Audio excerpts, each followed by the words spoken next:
Well, folks, welcome to one more edition of Politics and Rada McBerto is your host. Thank you so kindly for being part of the show. Thank you guys for holding down the fort on Wednesday, on Thursday, on Friday. There's only one day that I got a chance to really jump in and jump out. I was on the train from Penn Station back to Baltimore to catch a plane. It was a long ride back, but hey guys, I love the chattery. I love all that you guys are doing. You guys are great, as everybody always says. Welcome aboard, Maywood. Welcome aboard, Michael Rutnan, AVQ. Welcome aboard, folks. Anybody else coming in early? Please remember, first thing I'd like to beg of you to do is please go ahead and give us a thumbs up on YouTube. Give us a like on Facebook. Give us that follow on ¿Cómo se llama? Twitter. But you know what, guys? We're going to get busy. Our beautiful Deborah Borgen is right in the house, as well as Peggy Lopez. I saw that long reply to that blog that I wrote. Peggy Lopez, thank you so kindly for that response. Hi, all. Glad you are back live. We'll be glad to hear about your experience on my trip. I saw Shasta Lake may have 2 more years life in the present climate. I know everything is drying up on the west side. Everything is flooding on the east side. It's amazing, folks. But you know what? Things are going to be great, great, great. All right. Till I get started, I notice we don't have Brother Rudnan. Probably thought I wasn't here to read his stuff today. So he brought us none. But hey, let's see what he says, though. He says, busted my eyeglasses. New ones are $880. Insurance doesn't cover. Have had worse days. Hey, brother, sorry to hear about those lenses, but you know something, man? If it's not special lens, my daughter used to use a service call. I can't remember, but I'll get it for you. And she gets her glasses with prescriptions pretty damn cheap. She does it online. I don't know if you have special requirements why you can't do that, but if you don't, try that. Michael also says, I'm pretty close to blind without my glasses. Sucks having to watch the screen from a foot away. If I were any closer to the monitor, I'd be in the video. Well, you know what, Michael? Sometime we need to get the video on you online with us. Michael says he has special lens. Rada, welcome aboard. She says, hello. Rhode Island is closed today for Victory Day, if anybody was wondering. And I have no idea what they said the day that Rhode Island became victorious in something. Yo no sé, me puedes decir. Estoy todo escuchando. Hey, Eric Hayes says, hi, IRS is coming for you, Egberto. No one will get a pass as they will want to prove their worth and bring in revenues for government. The rich have teams of lawyers and others to defend them, but the common people don't and will be forced to pay for lack of resources to fight. That is the argument created by the right wing that is full of crap. But I'm going to talk about that. I'm glad you brought that up, my brother Eric Hayes, because that is one of the things. Tom C., I have a huge apology to you and to the entire PDR posse. Yours truly completely screwed up. In working and planning for my New York conference, I forgot it is Ask Egberto Anything on the first Saturday of the month. And for some reason, it didn't compute that the first Saturday of the month was last Saturday. So therefore, Brother Tom, I'm going to send out a notice. Let's do Ask Egberto Anything on Saturday coming up. So please, guys, forgive me for my screw up. But I know you guys are wonderful. You'll kind of say, Egberto, we'll just slap you around some other day. All right.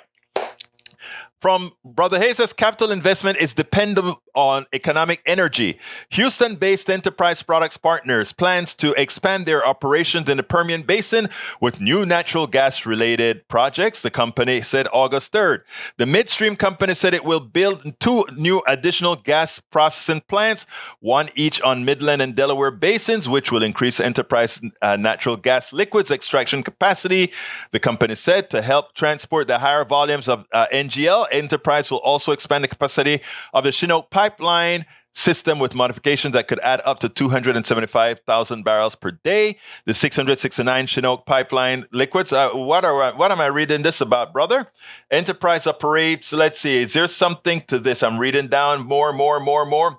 When these projects finish construction and start up early in 2024, the project will have 15 processing plants in the Permian Basin altogether. I hope their depreciative value of that is going to be less than the 10 years or so, because in 10 years, we'll have a lot more on to green energy. meaning renewables is going to be really up to par 10 years. Eric A says, Tom C says, at Eric A is not afraid of an IRS audit, are you? I've been audited twice, in the days that I used to make some money, got audited twice. But hey, never had a problem. Just have to make sure and owe them a little bit so that they don't come back. First time I won, the second time they won. Just a few bucks. Carl Cox is in the house. He says commodities market shafts family farmers and consumers, aids corporate farmers and grocery store chain. And the man is absolutely right.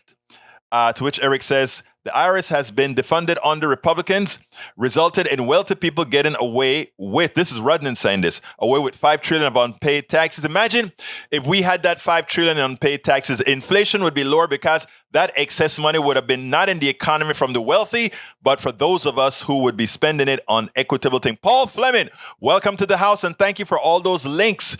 You gave us some great material on ¿Cómo se llama el hombre de Marco Rubio and a few others. Thank you for that. All right, let me real quickly tell you about what we went to do in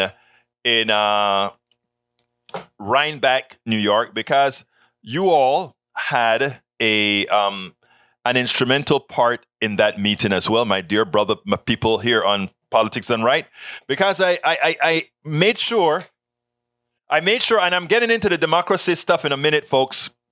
I made sure to let folks know that our team, our partnership, our people comprise people on the left, people on the right, people everywhere in between, and that I love them all. We all get along because this is America. We all have to get along, and we don't have to hold back on. The only thing that we have to do is to remember that there's only one fact in things that are black and white. There's only one fact.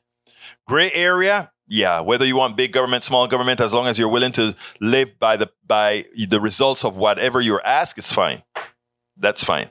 So we had great discussion. We had people from the left, the right, the middle, all that kind of stuff. It was perfectly ethnically balanced. It was a great thing. Debbie Lynn Molyneux, who is the president of the Bridge Alliance, conducted this effort at the Omega Institute. Check out Omega Institute in Rhinebeck, New York. It was a great place. All vegetarian food we ate. I want to thank Debbie Lynn for taking care of making sure that I got there and got back. Good person who really wants to make the changes in this country where we all, in the long run, do what's right and get along. We discuss issues as far as rewriting a constitution. What would a constitution look like, etc. I had a few things to say with my thoughts on the founding fathers, which I preface my statement by saying it's going to be blasphemous what I had to say, but I meant every word that I said. But anyhow, before I get started with the first video, let's see if there's any other topics that you guys want to cover. But whatever the case is, the first thing I want to ask everybody that's listening, please give us a thumb up on YouTube if you're there, please. I ask you so kindly. Please give us a like on Facebook if you're there. On Twitch, just share your tweet. If you are on Twitter, please go ahead and, retweet the show, whatever. I think it's Twitter right now. Actually, we're streaming in 5 places right now. So please go ahead and do all of that for me. Come on, man. Can you please give me that YouTube like.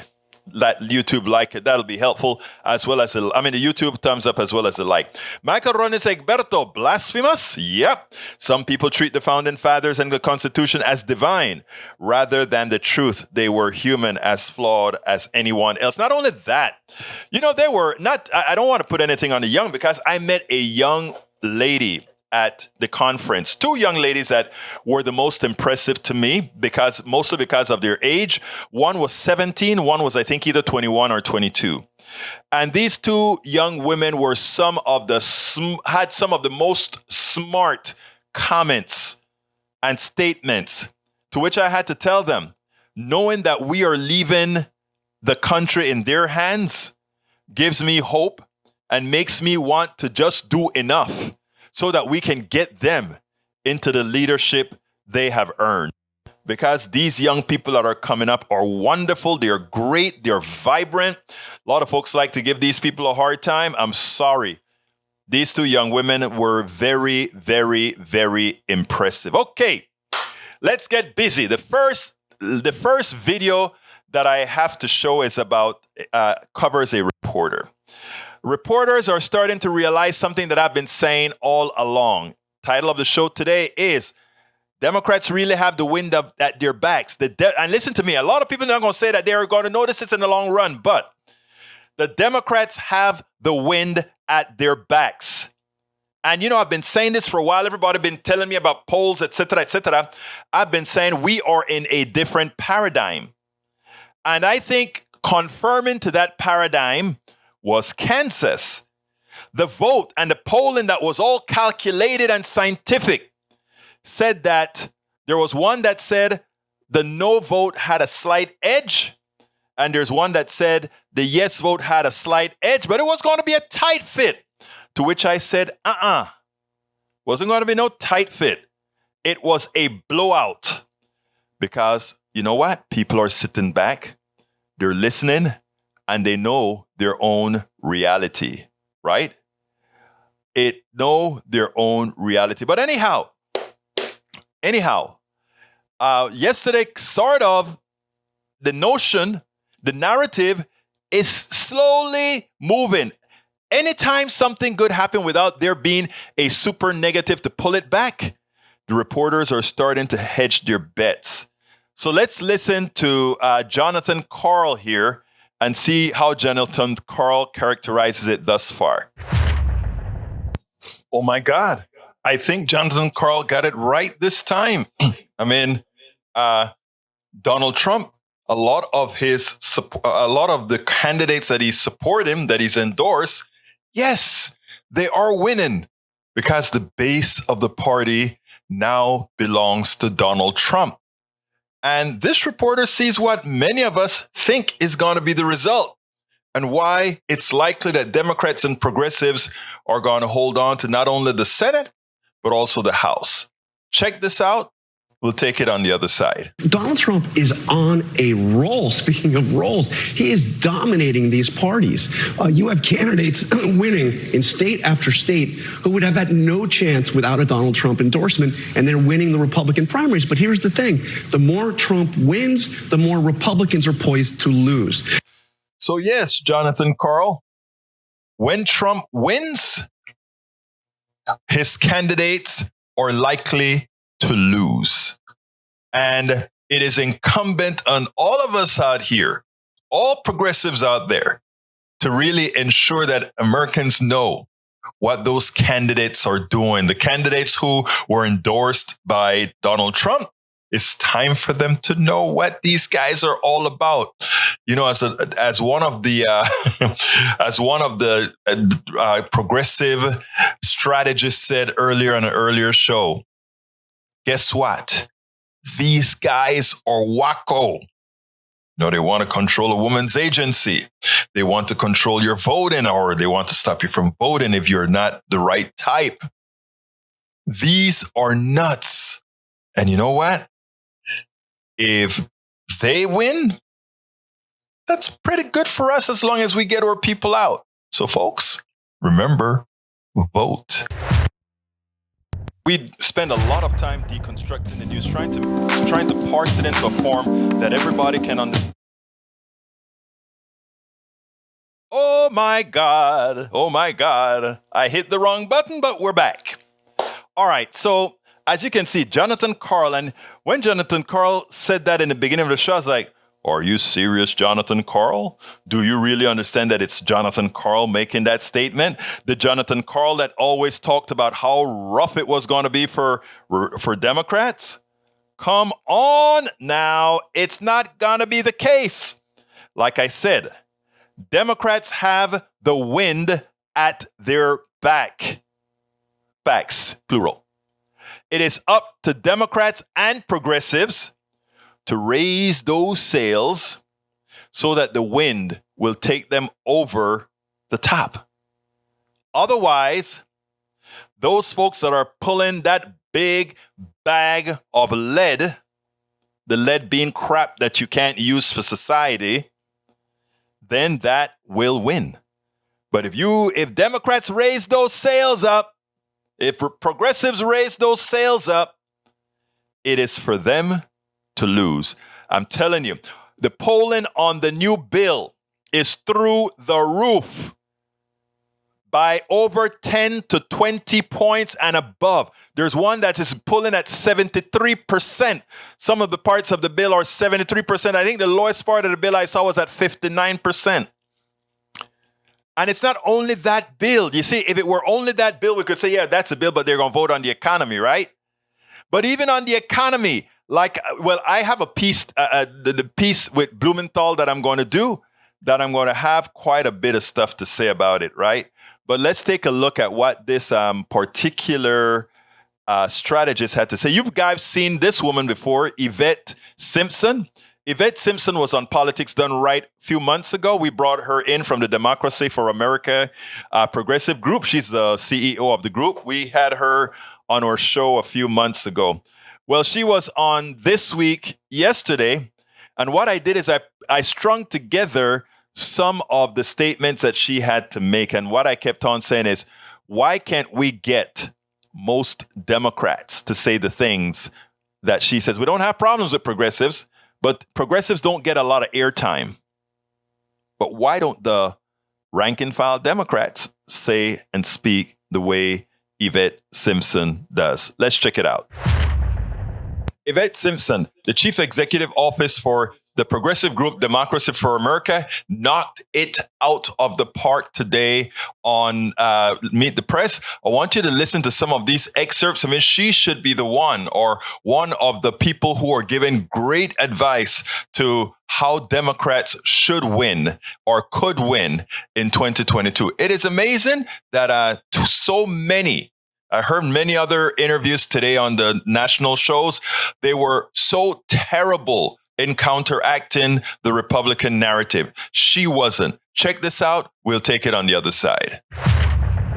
Manufactured hysteria? No, I don't think so. I mean, I think Kansas is the exact opposite, right? It shows that this was an issue that people agree with. And when we get on the ground and we organize voters in a red state, across the state, in cities, in rural areas and suburbs, people show up. And so, unfortunately for Republicans, unfortunately for us, if we continue this same momentum, if we make abortion access the issue, we might actually have enough energy to pull it off. We just saw in our poll this morning, 69% sour on the economy.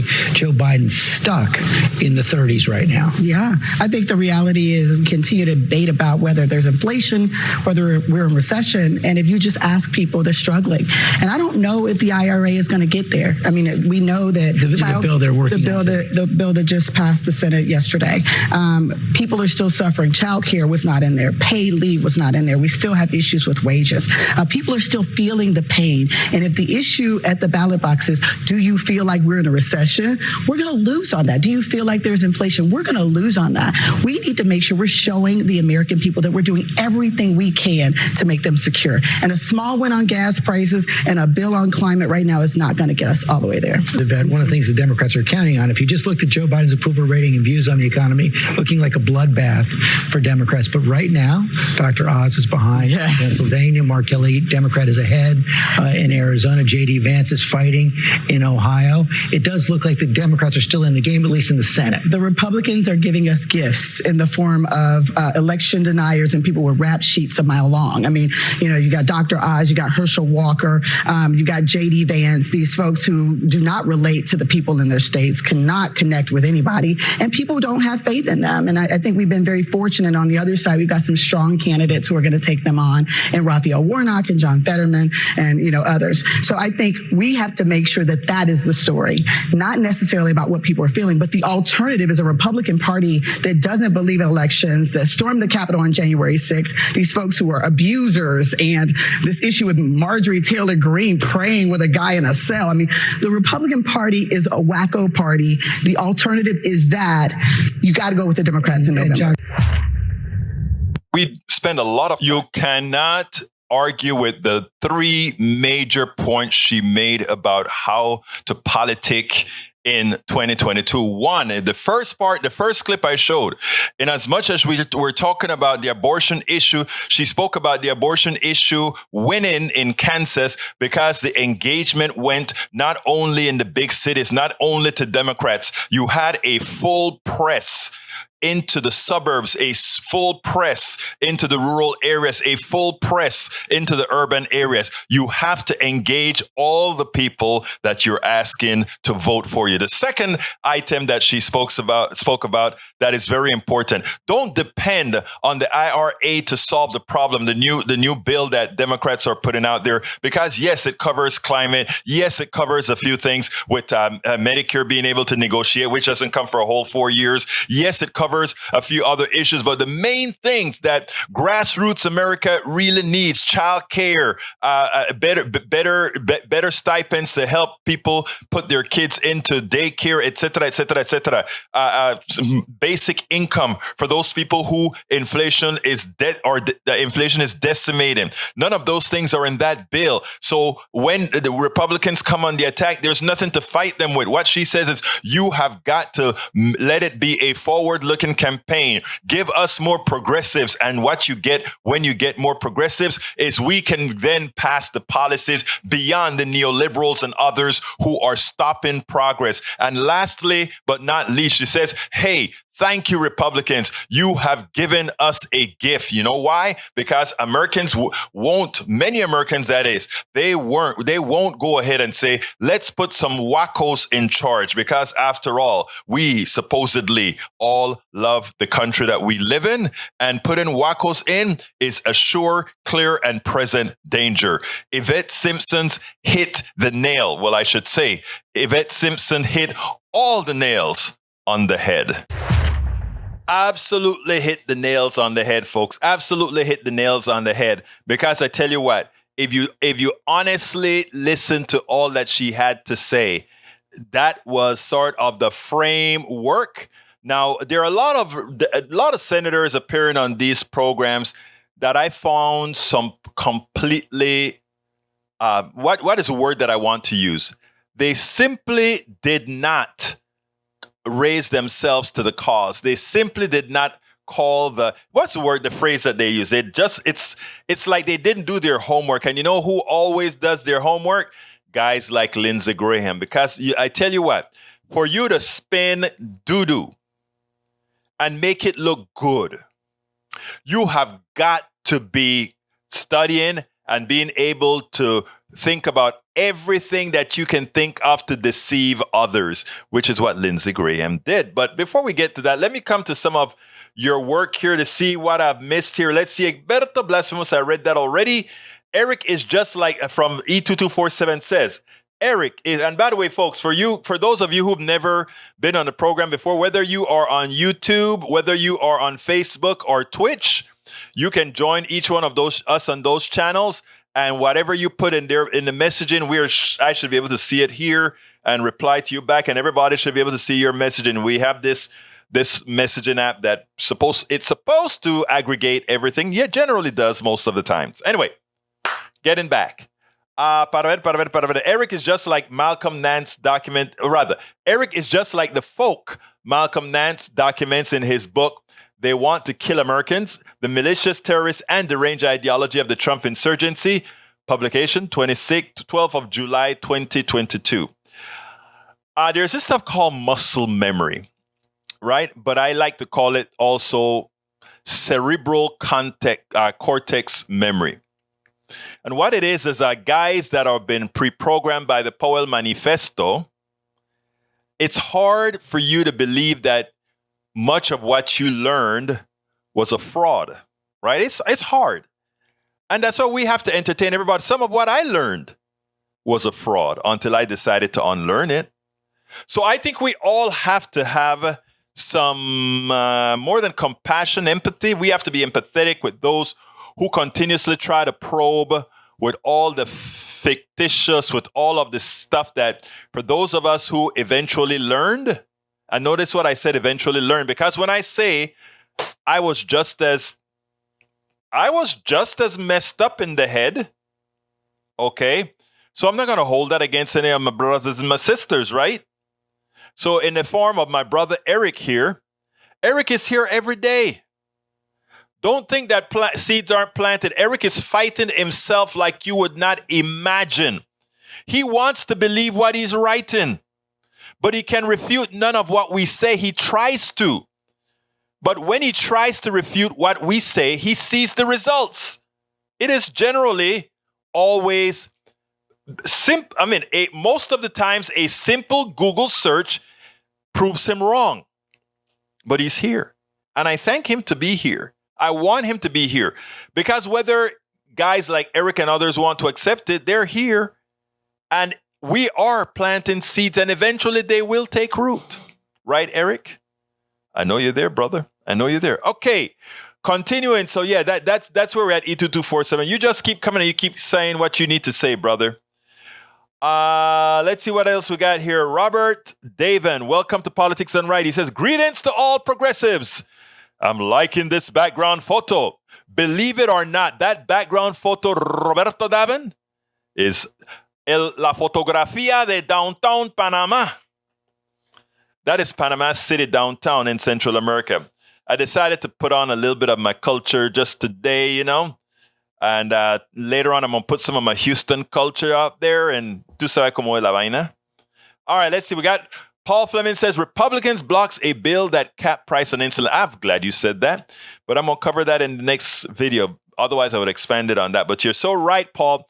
Democrats need to learn how to do what Paul just did. Just tell the truth. Paul Fleming says, I don't care about presidential ratings. All I care about is getting the job done for Americans. You go, brother. Absolutely so. Eric Hayes, how about the drug? I'm not going to fentanyl because, again, you know, I don't remember the last time I saw those runners of fentanyl making the drug. All I know is the basic drugs that these guys are selling are made by our corporatocracy. All the drugs that are killing Americans in Appalachia, all the drugs that are killing people all over America, are not made by the runners. The runners are just capitalists. They're just doing what they know what to do. They're capitalists. They're doing what every capitalist company does. If we really want to make a hay about it, we put restrictions on those drugs, but we don't. Oh, we sure they can subscribe it, whatever. Marijuana, we put all kind of controls on marijuana. Maybe we should do the same with fentanyl. The kinds of controls that makes it what it really is. What kind of drug it really is. So, Eric, as usual, you're barking up the wrong tree. It's the corporatocracy that makes these drugs. And then you blame the runner, the poor runners who are using the capitalist structure that says wherever there is a demand, we will provide a supply. Huh? You see how it works? Egberto, if conservatives could and would fact check their ideas, they might see the light. You're absolutely right, sir. But many don't want to fact check the results because deep in their hearts, they know the truth and they feel better with blinders on because it fulfilled their purpose until someone in their families need relief, until somebody that they love come across the evil that particular ideology in many sects represent. Robert David says, LOL, I pity the fools who cannot learn. Sound like Mr. T to me. The self-delusion runs deep in the MAGA crowd. They are looking for a Easter bunny and tooth fairy. One day they might grow up. Pray for them. You know, there was a story that was given by one of the attendees at the we call it a social coherence conference. And I think I have the time to say it real quick because this is what has a lot to do with, you know, while race isn't the fundamental, race is important for Trump to be successful, right? And this guy gave a story that actually touched me, right? He said the following. He said, he's a former minister. He's a black guy with Cape Verde roots, okay? But he's a black guy. So it was cold in Colorado where he's from. And he decided that he had to go around looking for the homeless because it apparently was an early cold or something like that. So he knew they would be in trouble. So he went and collected a whole lot of blankets and all these kinds of things. John St. Pierre, welcome aboard. So he went ahead and Brother Ledo, welcome aboard. He went and got all these blankets and stuff and take the people.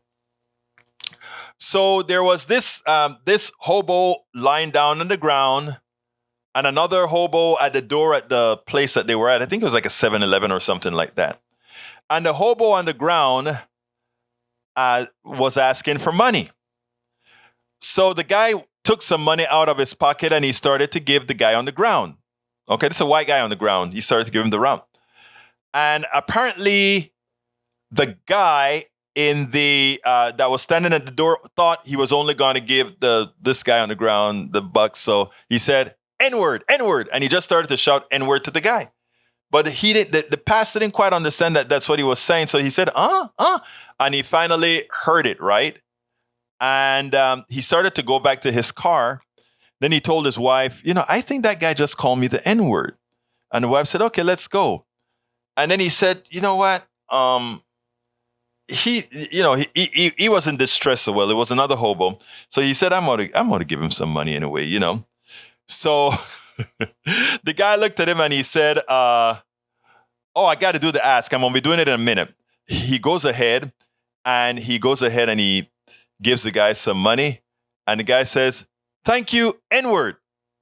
And while they were tugging for the dollars, and then he's finally let go of the money. And then he looked at him and he said, speak. And then, because the guy, again, like I said, is from Cabo Verde, so he's dark. But he has some other distinct features, right? Cabo Verde. Then he said, speak. And then he looked around and he said, Al-Qaeda? But what the former pastor was trying to show, how shallow this really was. Did this guy harbor him harm or anything like that? Or was he a victim of a racialized society? Which I choose the latter, right? And that's why when people call me names or whatever, personally, I ask them if they're having a bad day. I don't want to shoo it off as just something simplistic or whatever, but understand where I'm coming from. There's so much more to do than to worry about oneself. But I just love that story. Okay, I was told to go ahead and do my ask. So I am going to do my ask right now and ask you if you are listening to the program right now. Actually, let me go ahead and play it.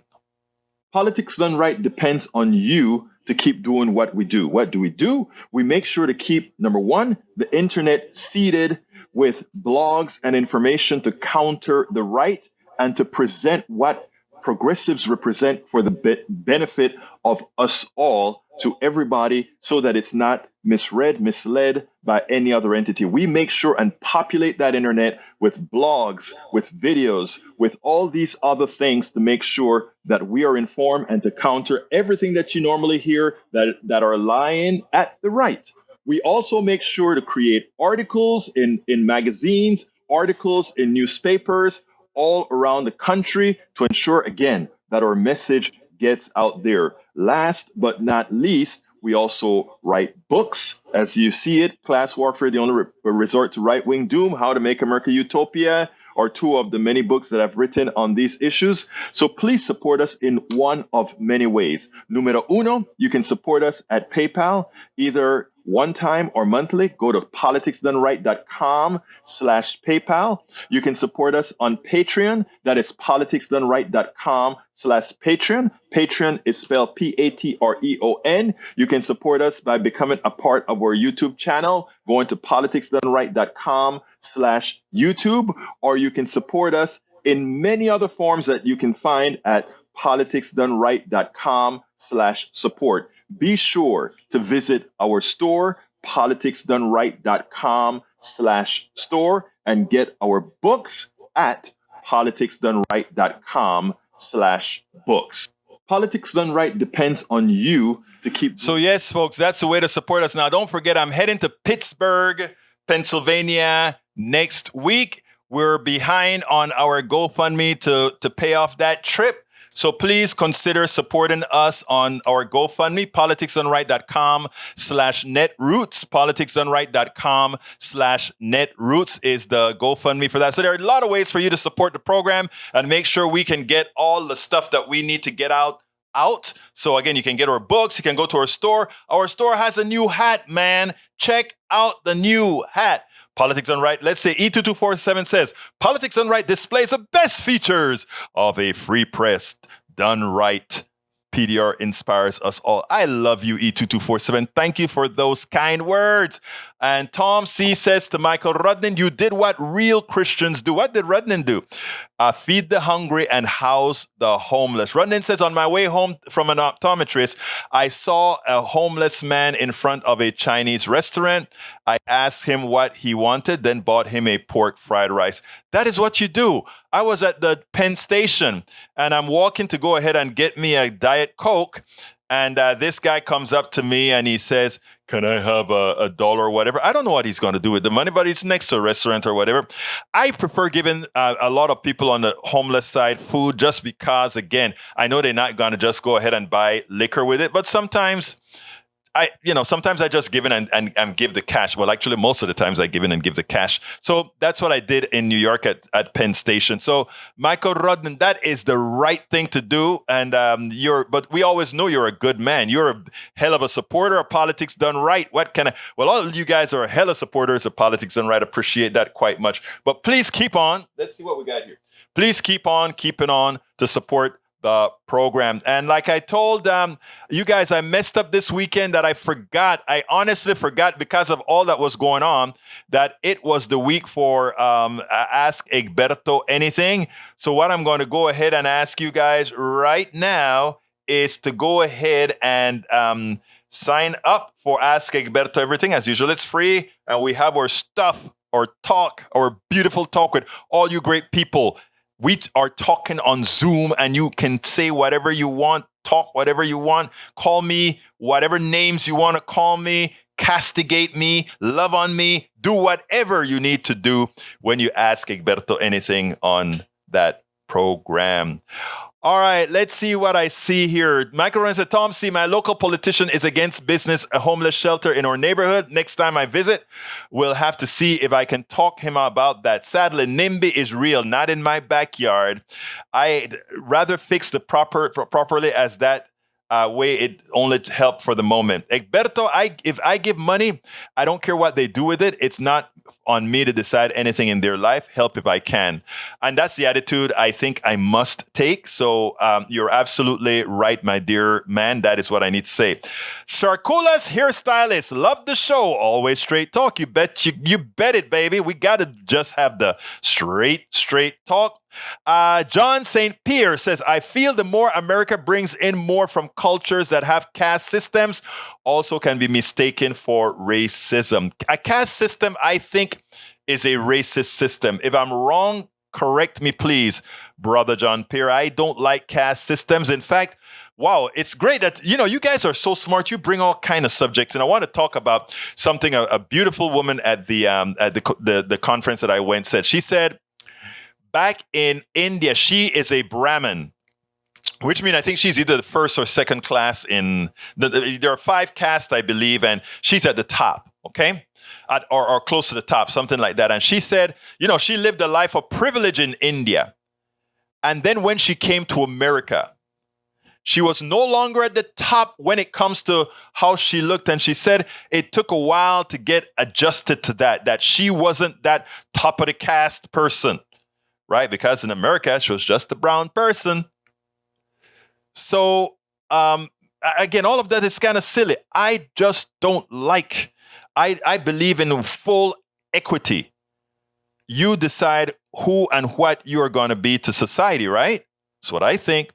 All right, Shakula says he's right. Let's see, Peggy Lopez says, my way with panhandlers sitting outside of a restaurant, I am headed in for a meal, is to invite the person to have dinner with me. I love that, Peggy. I love it. Absolutely so. Shakula says it's a constant class war. And that's why I wrote the book actually called It's Worth It, How to Talk to Your Right-Wing Relatives, Friends, and Neighbors. You learn all about the economic system, how the patent system screws us up, all that good stuff. Egberto, the Ask Egberto link shows the link. Zoom meeting is September 3rd. Correct. I've got to fix that. Thank you for telling me that. I will fix that so that the next time it says that, because it's in a loop. So thank you for pointing that to me, Brother Tom. C. Paul Fleming Sr., a North Carolina sheriff, assigns resource officers responsible for AR-15 rifles in school. Okay, crazy. All right, this one is a bit longer video, so I better get it started now. So let's get busy right now. Progressives and Democrats always have better policies for middle-class America and the poor. Always. And the reason why, it's a philosophical difference as far as how one improves themselves, etc. One is based on, if you're lucky, all is fine, or if others deemed you okay, qualified, it's fine for you to make, it's fine for you to ascend. But most or several of centrist Democrats going on television, they are a poor excuse for making the case for a self-sufficient middle class and poor person getting ahead. Better policies, but I mean the Republicans run rings around them in lying, in misinforming, in misconstruing. I want you to see this interview, or it's actually an interview on CNN. Both Blumenthal and Lindsey Graham are there. And Lindsey Graham is so well prepared for a Democrat who has no way of explaining himself in a manner that punches back, in a manner that everyone sees the truth. Check this out, and then we'll take it on the other side. This is simply upsetting, at the same time fascinating. Check this out. 3 independent economic analyses, including the Congressional Budget Office, all say the Inflation Reduction Act will actually have little to no impact on inflation. How is this bill actually going to help Americans who are having trouble paying for their groceries, for their housing, for their gas? Great question, and thanks for having us in this bipartisan way. I think Americans are going to see the costs of their prescription drugs cut because of Medicare negotiations. They're going to see energy costs cut because they're going to be receiving credits and rebates for energy saving and cost-cutting measures. And they're going to see greater tax fairness because corporations that are currently paying nothing will have to pay at least 15%. We're talking corporations with assets of more than $1 billion or earnings of excess in that amount. So we're going to see costs of gasoline continue to drop, costs of necessities to decline, and I think Americans will see historic results. Well, this is not the bipartisan part of the interview. So the American Rescue Plan, remember that one? That was supposed to make everything better. Well, it became a recession plan. This is going to make everything worse. I voted for a bipartisan infrastructure bill. I voted for gun legislation. I'm not going to vote for this. The minimum tax of 15% destroys expensing. Now, what does that mean? If a company buys a piece of equipment, they could expense it under the 2017 tax cut in the same year they bought it. That goes away. So CBO says it disincentivizes companies for building factories, buying equipment, which would help us get out of recession. There's a 16.4% tax on imported barrels of oil that are going to increase cost at the gas pump. Subsidies for Obamacare go to families making $304,000 a year, which I think is ill-conceived. And the bottom line, it's not going to help inflation. It's going to make everything worse. One of the other things that the CBO, the Congressional Budget Office, said, Senator Graham, is that the bill would reduce the deficit. Republicans historically have been very focused on reducing the deficit. So why not support that? It says it would reduce the deficit by $100 billion. We're going to spend almost $1 trillion. The truth is that the Obamacare subsidies go away after 3 years. Well, we all know they're not going to go away. So if they stayed in place for 10 years, it would add $280 billion to the deficit. So it's a gimmick. They've got a gimmick in the bill to limit the subsidies for 3 years that go to people who make $304,000 a year. This thing's going to make everything worse, and not one Republican is going to vote for it. Well, I'll tell you one thing where I think we can agree it will make things better is the IRS is going to have resources it needs to go after the highest income Americans that are cheating on their taxes right now.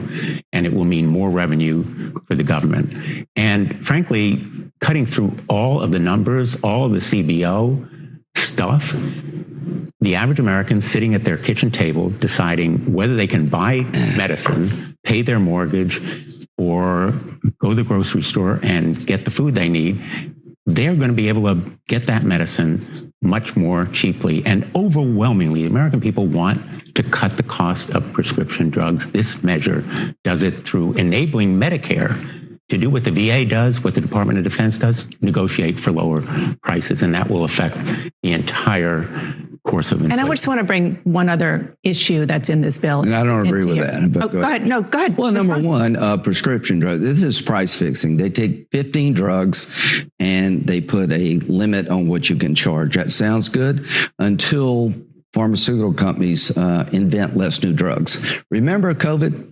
Well, it was the American pharmaceutical industry that got us the drugs that keep us out of the hospital and keep a lot of us alive. This is price fixing. It's never worked before. It's not going to work now. Hiring 86,000 more IRS agents, if that makes you feel better, you missed a lot. They're coming after waitresses, Uber drivers, and everybody else to collect more taxes. So if you think growing the IRS is good for you, you're wrong. You want to respond or you want to move on? I think the IRS is going to target the highest income Americans. As the saying goes, that's where the money is. That's where they're going to look to collect. The idea that there's going to be this army of IRS agents descending on the average American is just preposterous. Tax fairness is what we need. And for the biggest corporation in this country to pay no taxes, for them to do stock buybacks that benefit the shareholders. But for example, in the case of oil companies, they are making 3 to 4 times what they did just last year. What are they doing with those excess windfall profits? Lowering gasoline prices? No, they are doing stock buybacks. They ought to pay a tax on it. Okay. And I think there ought to be rebates to consumers. Oh boy, that was painful. First of all, Lindsey Graham, you are good. You know how to put lipstick on a pig, and you did it perfectly. If I had a pig trying to put, I would have to ask you to do it. You spoke to the waitress. You spoke to everybody, and you showed them with misinformation how this new bill that is actually going to be good for a lot of folks, it's going to be bad. You were good. And all Rosenthal could speak about were things like, we're going to create the IRS to run across and find all those rich people that don't pay taxes. And the average American going to say, yeah, but those rich people have accountants that they're going to know not to do X, Y, Z. So it makes what Lindsey Graham says sound a little bit more true. Or, we're going to get your drug prices cut. And look, here is the deal. If you really wanted to challenge Lindsey Graham, let's look at some of the things Lindsey Graham said. He kept on saying, we are how to get us out of this recession. We are not in a recession. You cannot be in a recession with 500,000 jobs created in a month. That the GDP has dropped 2 months in a row. Those are technical reasons why it dropped. He should have challenged Lindsey Graham. Lindsey Graham, would you prefer us to be in the upswing that Trump was in when we only had 100,000 people per month? Or do you prefer what we are giving Americans, over 500,000 new jobs per month? He should have challenged him. You notice when Blumenthal started, he said, thanks for having us in this bipartisan manner. And as soon as Lindsey Graham has to respond, he pats him on the back and he says, this is not going to be bipartisan. Like the child who looks like the person that can't defend you.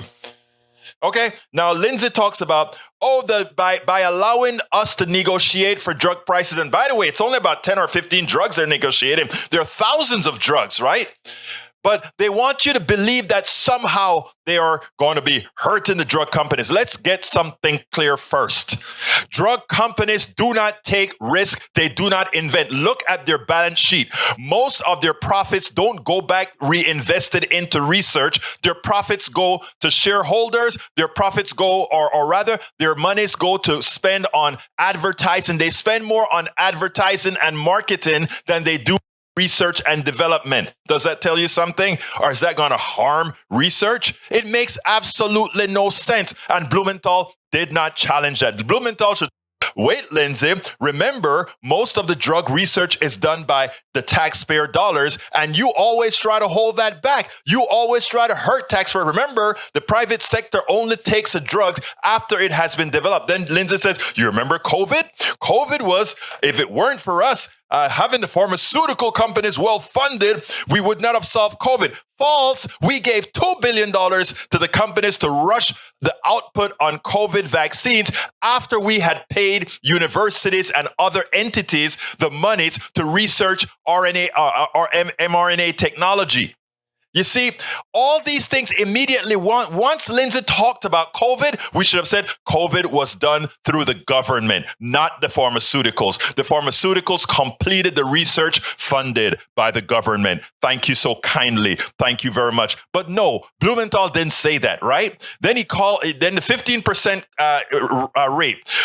Oh, if you charge them 50%, that company who would have bought expensed a factory. What they mean is expense and mean that when they build that factory, they could, instead of depreciating it over 30 years, they may have just expensed the entire factory.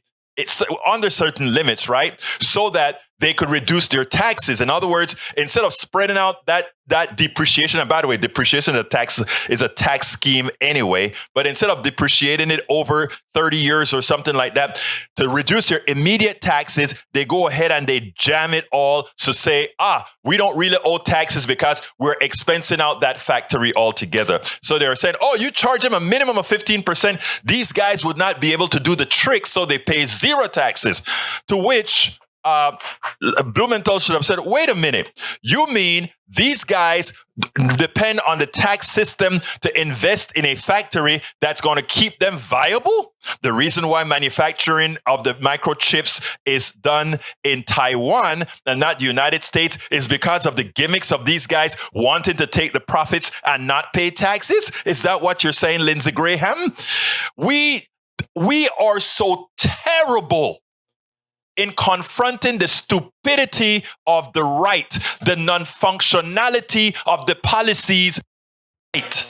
Come on, folks. Look, their policies are the reason why we have deteriorating infrastructure. Their policies are the reason why our airports are some of the worst in the industrialized world. Their policies are the reason why we are sicker than any other industrialized country in the world. Their policies are the reason why we are the only country where you can actually go bankrupt because you get sick. Those are neoliberal. Those are supply side policies instituted by the other side. And we are apologetic when we attempt to do something right for humanity, our American humans. We are apologetic for that. Why do we have such a stick representing what it means to be an efficient person in supporting America?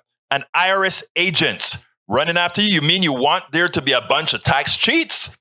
Come on, folks. We need to learn how to speak, and it's evident that centrists, it's evident that moderates, it's evident that we need good spokespeople, educated, intelligent. And by the way, all these guys are, but they don't have what it takes to really inform Americans. Americans vote for Republicans because we have guys like Lindsey Graham who are very effective communicators. And we have Blumenthal who has better policies. Not that he's the best. I mean, he's sort of a moderate guy. Guys like Blumenthal who has no notion of how to connect with the average American citizen and say, hey, those taxes that you are paying, that they're not paying, you are paying indirectly in some form. We have got to do it. So look, bottom line is this. The Blumenthals of the world are not going to get the job done. All these guys are not going to get the job. It is your job to actually articulate what we're talking about here to your neighbors, your brothers, your sisters, your friends, your enemies, and everybody else, because it is clear there won't be a centrist or moderate Democrat who will on TV articulating next to a Republican and let them have it for the havoc they've caused in this country. Absolutamente so. Absolutely so. And let's see. Sharkula's hairstylist says, how do these career politicians stay so long? Republicans are always crying dynasty, this dynasty, that. Kentucky is a taxpayer toilet. In other words, as Sharkula perfectly elaborates on, the truth of the matter is Kentucky, Mississippi, Alabama, Arkansas, they're all welfare states. They like, oh, we have low taxes and people are moving here because we have low taxes. Yeah, after they make their riches elsewhere, they move to these places because, yeah, you have low taxes because you give your people absolutamente nada. Nothing. Norman Reynolds, welcome aboard, my brother. I hadn't heard from you in a while, Norman, so I had to contact you earlier by text. So I wanted to make sure you're all good. The corporate media will not have a real lefty on the programs to call out the BS, he says. They are picking the cost. You're absolutely right, sir. Michael said, Egberto, just remember that this is who the IRS must go after. Wealthy Americans hold back $600 billion in unpaid taxes annually, Treasury says. Suppose we were to collect on that. Carl Cox, corporate media will never have politicians like AOC, Warren, and Sanders on to debate Graham and expose their lies. Actually, they did have Graham and him on. Bernie and Graham were on together, but they never publicized it as much as they publicize other things. You know why? Because he made mincemeat out of Graham. All right, Nanette Birdsmith says, Egberto, your experience at the Abilities Expo was horrible and totally unnecessary. My heart went out to Ashley. You know, most of that conversation went after Ashley, but she saw the initial reaction. And, you know, Ashley didn't want to make an issue out of it. You know how that goes. Let's see. Rudden says, the Biden administration says wealthy Americans withhold more than $600 billion in unpaid taxes from the Treasury every year, and it has proposed a detailed plan to bulk up the Internal Revenue Service arm in effort to increase tax compliance among high net worth individuals. Total unpaid taxes will rise to about $7 trillion over the course of the next decade, if left unaddressed, roughly equal to 15% taxes owed. A report issued by the Treasury Department said these unpaid taxes come at a cost to American households. All of you who are always protecting tax cuts, all that kind of stuff, ask those people who owe money to pay their fair due. Actually, and the thing about it is they're holding back money on stuff they didn't even honestly earn. Daniel Ledo says, sounds like the only guy to go on TV and articulate progressive values is Egberto himself, but he's black and couldn't win an election in racist America. Never mind. Wow, really? Didn't Obama win? I know what you're trying to do, Daniel. It ain't gonna work, brother. Michael Rodney says, Tom Hartman has your follow-up for the show. Bernie Sanders destroys Lindsey Graham in debate you missed. Remember I told you, man? Remember I told you? Michael Rodney also says, he gave the link again. Anyway, folks, we are having to get out of here. We're past our time. Time flies when you're having fun. Look, thank you guys so kindly for hanging out with me. Please remember to support the show. I'm going to give you two links. The first link is politicsandright.com/support. There, in that link, you have all the different ways you can support our program, many different ways. And please remember to check out the new book that I'm writing called Tribulations of an Afro-Latino Caribbean Man, Racism Didn't Stop My Smile, Hope, or Journey Forward. And here is the link to that book. And last but not least, I'm doing a lot of my blogs at medium.com. So if you would go to my Medium, which is at Egberto, or rather, I put the link in there. If you visit my Medium, if you subscribe to Medium, which is pretty cheap, you would be helping us continue the work that we do. As I said before, one of the work that we do is to try to populate the internet with the progressive information, real information, truthful information, so that everyone can be informed, so that we can make an educated vote when we go out there to vote, and so that we can talk to our fellow Americans, left, right, blue, right, conservative, or whatever, and have a real conversation with them. My name is Egberto Willies. This is Politics Done Right, and you guys know how I end this, baby. I am what? Out. We spend a lot of time deconstructing the news, trying to parse it into a form that everybody can understand. We try to find those little nitpicks where it flies above the fray, etc. If you really like these videos that we do, I want to ask a big favor. Please go ahead. Number one, subscribe to our channel, and number two, please join if you can. Thank you so kindly for watching. Keep watching. Please remember to share. We must populate the entire internet with our progressive message, a message that we know is what most Americans say that they want. So help us, please join.